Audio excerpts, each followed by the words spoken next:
Welcome to another episode of Coming Up Next, the podcast. Before we get to the interview with Tim Blackwell, are you subscribed to the show yet? You can do so at comingupnext.com.au. There are links to iTunes, to Stitcher, and to Podbean, and it's going to be the most surefire way to ensure that you are sure to be not missing any of the episodes each and every week. They'll download automatically to your device of choice. There's also the entire back catalogue of podcast rambles there. That's comingupnext.com.au.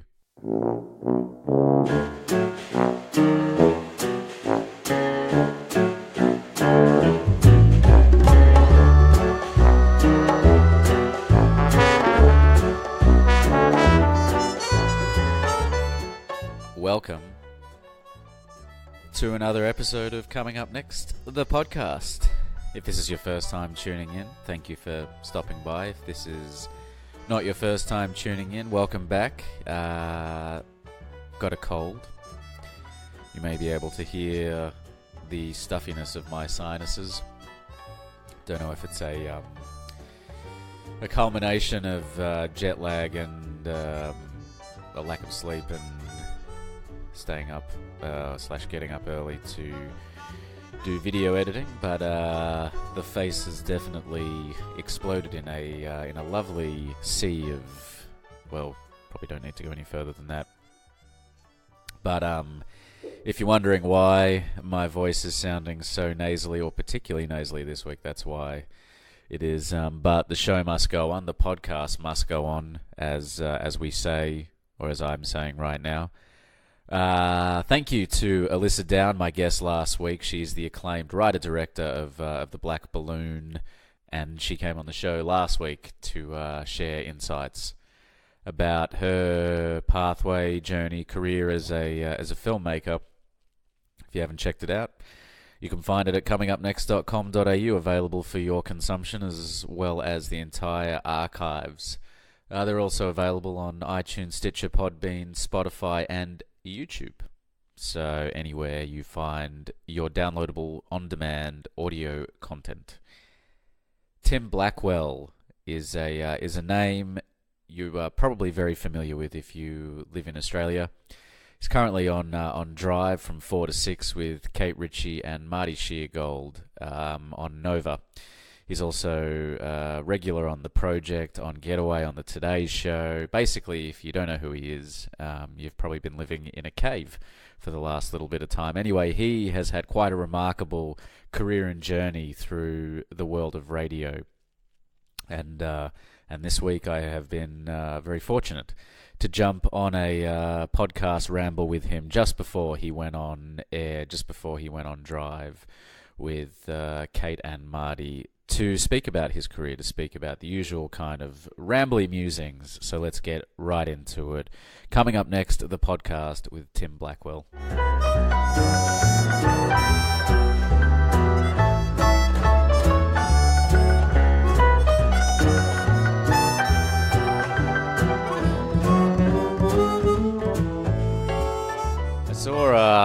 I saw on my Twitter feed actually that you've been nominated for another ACRA award this year. It's incredible. Congratulations, man.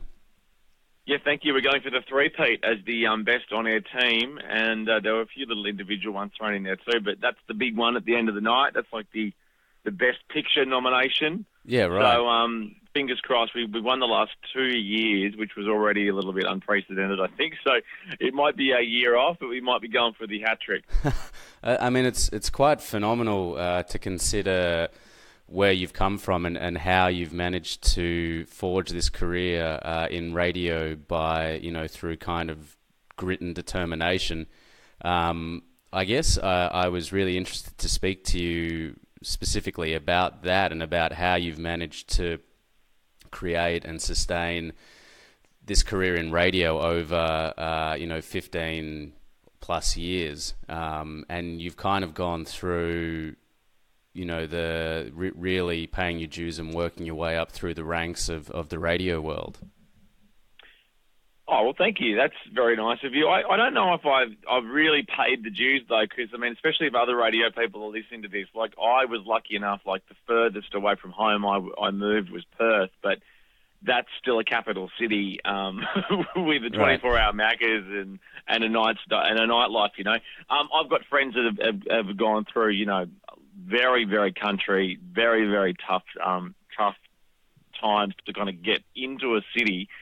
But I also, because I was very young, I had the luck of being young and not having any family commitments or any partners or any kids. So I kind of it was just a matter of getting on a plane and going off to a new opportunity. So I loved every minute of it. Wouldn't have changed it for the world. But yeah, if other radio people are listening, they probably would look at me and say, "You've just hit capital cities your whole life, you wanker." Right. So I appreciate where you're coming from, though. But as far as other people in the business, they have done it a lot tougher than I have. So what you mean by that is people have gone out to more regional spaces. Well, yeah, I don't want to mention any city names or town names in case they're listening too. But I had a friend that worked at a radio station in Lithgow for 6 months, and there was really just the radio station, just the job. Didn't have any friends, very isolating. But they actually had to pay their dues properly. Right. I wonder, I saw something that you'd said you'd always been interested in radio for as long as you could remember. Do you remember the first time that you did perform or entertain? Or I remember as a kid like having a dictaphone and mucking around with my brother and doing like little silly, I guess, amateur radio shows. Do you remember anything like that from your childhood? Oh yeah, that's all. That was the whole childhood. That's how I filled it. Initially, I never wanted to entertain or do anything like that. I just wanted to be a music jock and a really good music jock. So I used to tape Barry Bissell on the top Take 40 countdown and stuff like that. I remember my grandfather when I was like 8 or 9 got me one of those young talent time amplifier and microphone and guitar sets. And that was cool because I'd never seen a real microphone before. And so I got rid of the guitar, and what I did was put the amplifier in the kitchen and then run the microphone cable into my bedroom and just read out the newspaper to my mum while she was in the kitchen making dinner. And I remember doing that for every single night until I was a lot older probably than I should have been. So, yeah, ever since then I was always, queuing up my dad's records and talking over them and watching Rage and working out what the best top 10 was. And even when I was watching Rage on the couch eating my cereal on the weekend, I would back announce the tracks as they would go. I wasn't recording it. It wasn't going anywhere. I was just talking to myself in the lounge room. So it has always been a part of my life ever since I can remember. Yeah, right. So I guess it was only kind of natural that you would fall into a career doing that. Was it something that you were doing while you were at school? Were your parents supportive of this as like an endeavor? How did you kind of satiate that when you were in primary and high school? Well, I was lucky when what really firmed it up for me. So we moved to America when I was about 13, and I got to listen to Howard Stern basically every single morning on the radio. And I was still flick around, but I was listening to that, and I thought to myself, well, I'd never heard of anything like that initially because, of course, we didn't really have the internet then, and we were just listening to our wacky morning crew type shows in Australia, which I still love, don't get me wrong, but there were nothing like that. That really firmed it up for me. So I remember when I came back home, I was living with my dad because my mother stayed over in the States, and I went to school in Tassie for a few years because that's where my dad was, and in year 10, 11, I'd go into the local station, which was then Triple T in Hobart, and I'd just make coffee for the brekkie guys, after hounding them for months, mind you. But my dad would drive me in, at 5:30 in the morning, and I'd do that until about 8:30 and then go off to school. And I wanted to do it most days. It ended up being just 2 days a week. And then, when I moved back to Sydney, I did community radio, tried to do uni for a little while. I did a communications degree at Macquarie University. But the thing, I don't know if you know much about Sydney, but the thing about Macquarie University is it's right next door to the Australian Film, Television and Radio School. Right. So for the first few months of that so-called degree, I was going, why aren't I going into that building? So did everything I could and got into the graduate kind of commercial radio broadcasting diploma or something like that. They only had about 10 spots in the country. And I got through that rigorous application process, which was probably the hardest part of the course, actually, just to try and get in. And so once I got in, it was that's where it all catapulted really into an actual paying job, not just something that my dad would drive me to and me making coffees for people. Well, what did your parents do? Or what do they do? Oh, lots of different things. But my stepfather at the time was a software consultant for Philip Morris, the big tobacco giant. So that's why we moved over to the States. And then, just moving back with my dad was great. And he just drove me around. I guess how some parents drive their kids to the pool at 4 a.m. to make them into an Olympian. My dad drove me to the local radio station so I could make instant coffee for the breakfast guys. Yeah. So while you were at AFTRS, was there anything or any teacher in particular that you really connected with that that kind of was able to, I guess, pull out of you what you wanted to be doing and the direction that you wanted to be taking? Well, Steve Ahern was the head of radio at the time, and I still have the utmost respect for him. He looked after us, and that's where I got to meet my one of my best mates, Chris Page, who now does the grill team on Triple M. We were in the same class together. So the fact that he kept us kind of intact and in line, I think was I owe him a lot for that. But the great thing about AFTRS was you didn't really have teachers. It was more you grabbed the best of the industry and they came in and they taught you what they knew. So you'd have one of the best image producers for Today FM come in and teach you about imaging for 5 days. And then you'd have one of the best news directors in the country. You'd have some of the best jocks. We even got Alan Jones and John Laws to come in and speak to the class. So it was about not necessarily about having one teacher like, the Robin Williams Goodwill Hunting type thing. It was more just being exposed to so many different great minds. Because the other thing about that course was everyone wanted to be the big radio star, but you got to learn every part of it. So you have the huge respect for the newsroom. You have huge respect for the people who work the pots and pans in production. We even did our own marketing because we started our own radio station, our own promotion. So they really made you do everything because there were people, as I mentioned before, that had to go and have their first job in Lithgow. And if you want to be the breakfast announcer in Lithgow, you have to be the sales director, the marketing manager, and the promotions director all at the same time. So, you were littered with skills, and you came out with a much broader knowledge of your industry, more so than just what happens in the studio. Yeah, I work in the film industry, and a conversation that I often have with filmmakers on the show is about, the merit of going to film school versus going and getting a more practical on-set education. And it sounds similar in the world of radio where, you really are diversifying your skills by going and actually studying because you kind of get the kitchen sink thrown at you. Yeah, I'm in two schools of thought. Getting into a place like AFTRS is obviously a huge benefit because there's not many places like that. But you are kind of cotton-wooled a bit. Like, we all still get to go back home at the end of the night.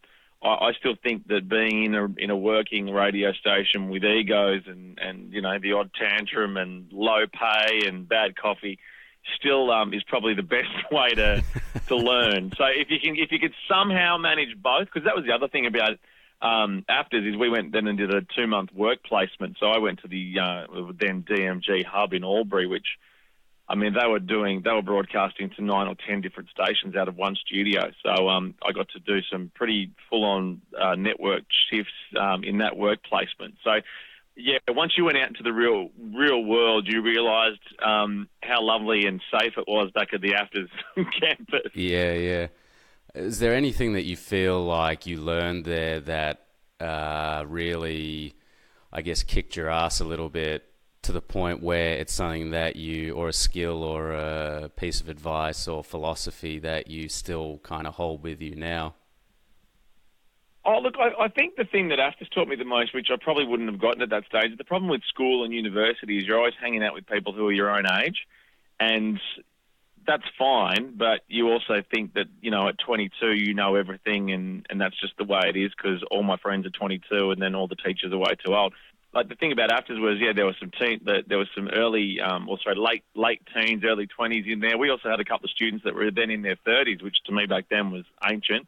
But, we were working with not only these lecturers, who, as I said, were the likes of Alan Jones or John Laws sometimes, but also working with other people in our class that came from very different backgrounds, that were very different ages, but all wanted to work together and work for the work in the industry.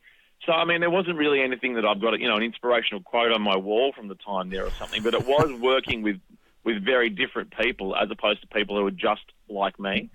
And that's exactly, I mean, look, I'm talking to you from Nova now about 45 minutes before we're going on air, and we've got people all around us from all different ages. And same now that I'm in my mid to late 30s, we've got people wandering around here that are, 19, 20, and we've also got people who are in their 50s, So that's what a radio station is, and that's what the world is, really. So I think AFTRS gave me a good kind of foundation for that. Yeah. And were you prepared for the, I guess, nomadic kind of side of, you mentioned before that a lot of people go out into regional spaces, but you were lucky enough to go to Perth and have worked in capital cities. But still, I suppose, uprooting and moving around as frequently as you have must be a little bit discombobulating at a certain extent. Yeah, look, I think that was taught to me early on at AFTRS from a lot of the lecturers was if you want a job, you've got to move for it. You've got to move to where the job is. And there were some people, not necessarily in my year, but just said, no, I'm from Sydney. I want to work in Sydney. I want to be a big star in Sydney, so I didn't leave. And most of those people who had that attitude, I've not heard from them again as far as, being in the business. People want experienced people, and if you're getting into the business so young, I mean, your experience comes from doing a show 5 or 6 days a week. And the problem about people who maybe want to start in Sydney or Melbourne, they come into a radio station like Nova and maybe get one shift a week. Well, that's fine because you're working at Nova Sydney, good on you, but you need to be doing 6 days a week to really cut the crap out of and learn where your strengths are and work on your weaknesses. So, uprooting was good. I mean, to my benefit too, every time I moved, touch wood, it was always to a better job. So it was never so sad that I was never moving backwards, put it that way. Not yet, anyway. I'm sure that time will come. But every time I got on a plane with a suitcase and a one-way ticket, it was always to a better job. And I think if you can keep it going that way, you're doing okay. Yeah, I think that's the career aim. I would hope in any industry. Yeah. Yeah, exactly right. Keep getting a better job. Yeah. Do you remember the first time that you went on air? What that was like when you hit on air on your first show? I guess it was a late night show that you were doing. Well, the first show I did for Nova was Midnight Till Dawn, and I guess starting in Melbourne as well as my first. I mean, look, the first time I read the weather on community radio, I still remember my hands shaking because I printed it out from the Bureau of Meteorology, and I mucked up every second word. Like I'll never get that out of my head. But the first time I kind of did Midnight Till Dawn, it was almost the best way to ease into it, really, because I was sitting in a world-class studio in one of the biggest cities in the country, but there was no one around in the building. It was pitch black outside, so I just felt like I was in there on my own. So I was kind of just like, oh, well, this is all right. And then as it crept into the 5 o'clock hour and the breakfast show guys, Husey and Kate and Sasha French, the producer, started rolling in, started getting a bit more nervous. And then as the sun came up, and I finally saw the sun come up over the Melbourne skyline, well, I was shitting myself. So I had this 4.5 hours, 5 hours of just cruising, like doing the best show of my life. This radio thing's great. And then as soon as the sun came up over the Melbourne skyline and other people started coming into the building, I thought, oh, I'm actually part of something pretty big here. This is massive. Yeah. And you had a big helping hand in launching Nova in both Melbourne and Perth. What was it like to see something like that grow from that point in time to where it is now? Well, look, I was very lucky to be a part of the Nova Melbourne launch. I don't think I did much. I didn't have a lot to do with it. I was just lucky to be around. Yeah, right. I had the Midnight Till Dawn shift. But the Perth one, I was front and centre. I was the first voice on Nova Perth with the Red Hot Chili Peppers. And, look, I still think I sounded like a 12-year-old girl with their voice breaking just because I had the Chili Peppers on one side of the desk. And then I had Dean Buchanan, our Group PD. I had Paul Thompson, who ran DMG at the time. I had every news camera in there because it was the first radio station to come to Perth for decades. I had just a flurry of people outside just looking in. You never get into radio to kind of put on that public show, and you're very comfortable broadcasting to what can sometimes be 100,000 people, or in Kate Tim and Marty's case now, or over 1 million people a week. but you're always just you in the studio. When you have that kind of fanfare around, like we did for that launch, it was the most exhilarating but most nervous I've ever been in my life. Yeah, I could imagine. It's like, I guess that really is. Well, it's one thing now, the Chili Peppers there. You want to impress the Chili Peppers, then you're worrying about your big boss, then you're worrying about being on telly that night on the news, then you worry about pressing the right buttons. It was constant. Yeah, and you would have been, I guess, reasonably young, well, relatively young at that point in time as well. Yeah, 2002, I think it was. Oh, gosh, I can't remember now. Yeah, right. Yeah. Having, like I said at the beginning, the reason that I wanted to speak to you was that you have forged this career over such a long period of time. I guess I'd love to know if you think there is anything that has helped you to maintain relevance as an on-air personality, and also, ingratiated you into shows like The Project or The Today Show. This kind of great body of work that you've created for yourself as Tim Blackwell. Yeah, look, I just think the thing about radio is you're on live every day for, in our case, 2 hours. So we're doing 10 hours of live content every single week, and that I always think radio gives you a great grounding. Like, I've been lucky enough to do stuff for The Project. I'm doing stuff for Getaway on Channel 9, The Today Show. I'm doing some voiceovers for a couple of telly shows, which will be coming up this year. It just makes you. It just you kind of have a work ethic about you, but it also teaches you to not really take anything so seriously. Like, I remember even when Hamish and Andy came in a little while ago, and they were talking about the big difference between going from radio to TV, and they've just made this series, this true story series, which has basically taken them 16 months to make 5 hours or 3 hours of content. And when you've come from radio, you're just like, well, that's crap. Like, imagine how many shows that would have been. So with radio, I think, you always want to do a good job, but I think what it's taught me to take into everyday life is you care about stuff, but just care about it a little bit.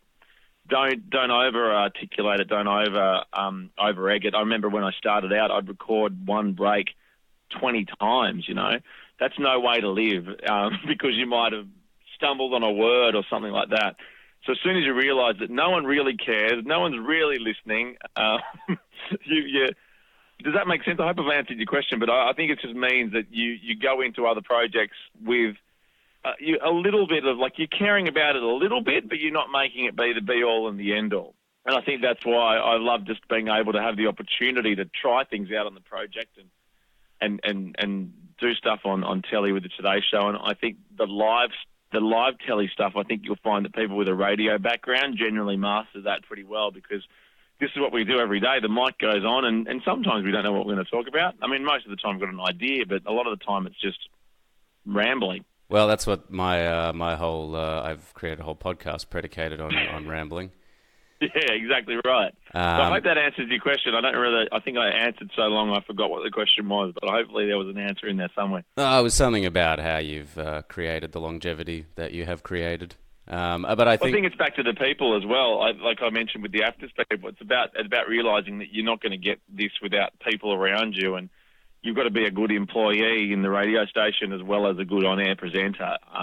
So it's just about working out who makes you look good. I've got Darcy in our production booth who works tirelessly on this show and makes us look amazing. And his turnaround on his work ethic's been incredible, and that kind of re-energizes you as well. So the surrounding yourself with good people and working out how to interact with them is a key, I think, too. It helps you in every way, in every part of your life. Absolutely. And, doing the amount of, or turning over the amount of content that you do, how would you, from where you began to where you are now, how would you define a successful show or a successful week or a successful year? Well, see, our show runs very differently to other shows. Like, I know there are some shows on air that talk about what's their big talkability moment of the week and what are we going to get in the papers for this week and what are we going to do to make everyone go, but I think even just through our fact that we don't really do any interviews and we don't do really big, flashy segments, I think, I guess as well, to me, I'm not so surprised that podcasting, what we're doing right now, has taken off. I think with so many, everyone wants 5 minutes of a YouTube clip or everything. They want every bit of information quick. I think people like podcasts and hopefully like our show because it's just bringing conversation back a little bit. And we don't claim to break any news. We don't claim to have an exclusive interview before anybody else because that gets tiring as well. We want to enjoy our time at work and just enjoy being able to chat to each other. And sure, we bring topical stories to the table, but if they're from last night, who cares? I remember the comedian Will Anderson told me once, because he obviously was doing radio for a lot longer before I began show radio. He just said no one really cares if it's topical or not. They just want to hear how you, their favourite show, cover it. So as soon as you realise that, I think, look at our leadership spiel from last week. Like, I flicked on John Laws this morning, being a Monday when we're recording this, just to, even though I've read everything there is to know about the spill, but I've always loved listening to Lawsy since I was a kid. I wanted to know how he covered it this morning, So I think that's pretty important to realise that no one's listening to FM radio at 4 o'clock on a Monday afternoon to get the latest breaking news. And if you think they are, well, then you're mistaken. So, yeah, I just think, look, for our show, before we have to wrap up, I think it's just a conversation, and hopefully it's an interesting conversation. I think that's why podcasting's just taken off as well, because people miss that, because everything's been consumed so quickly and in bite-sized bits. We're going back to just wanting to hear how people chat about things. Yeah, and I think, in a similar way to why people tune in to a sitcom or a talk show on TV, there's a certain emotional connection to the personality, and like you say, it's the way that personality, if you're talking on a philosophical level, is exploring the idea or the news or whatever, is conversing on that topic. Exactly. Thank you so much, Tim, for taking time just before you do go on air. I finish all of my podcasts with the same question. The question is, what makes you silly? Oh, well, generally alcohol, if I'm being serious. What's your drink of choice? Again, depends. I don't mind a gin and tonic or a beer, or if it's a special occasion, a little margarita every now and then. Oh, yeah? I don't know. I think, you know what, the real answer to that would be my kids. I'm about to have our third child, and I've got a 5-year-old and a 3-year-old, and just laying on the trampoline with them for hours really sets you up for a good day at work or a good weekend. So I would say it's definitely the kids at the moment. And then when they're asleep comes the alcohol. Do you do any little radio shows or radio plays with the kids? I've had my daughter's come in for the show before, and she's talked on the microphone. I'll have to get my son in now because he's seen the videos, so he's next. That's brilliant. Thank you so much, Tim. Alistair, thanks for the time. I'm glad we could make it happen finally. Been a pleasure.